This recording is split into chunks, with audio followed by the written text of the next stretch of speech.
இங்க பாருங்க, உங்களுக்கு தான் இது. அது எப்படி 8 பேர் டூருக்கு பிளான் பண்ணா 8 பேர்ல எவனுமே வரல.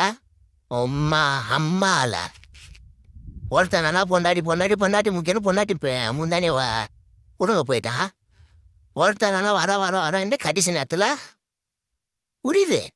அவன் சுச்சுவேஷன் என்ன புரியுது. ஒருத்தன் ஆனால் பைக்கு வாங்குறேன்னு இன்னும் வாங்கினுக்கிறாரு பைக்கு. ஒருத்தர் காசு நீங்கள் போறீங்களா, நான் வரா வந்து ரிட்டர்ன் தரா. என்னடா இது? சுற்றி பாருங்க, இந்த இடத்த ரசிக்க பாருங்கண்ணா. பாருங்க எப்படி இருக்குதுன்னு பாருங்க. இதெல்லாம் வீட்டுக்கு வந்து டே ஒன்ல டைம் வந்து இருக்கலாம். இன்னும் நிறைய இடம் சுற்றி போகணும். நாளைக்கு தான் மெயின். இது வீட்டில் இருந்து என்னத்தோ தெரில. ஆட்டோ ஓட்டுற ஒரு நாய் அது உடம்பு போகுது. உனக்கு தான் இது மெயினே. அது நீ என்ன சொன்ன சொன்ன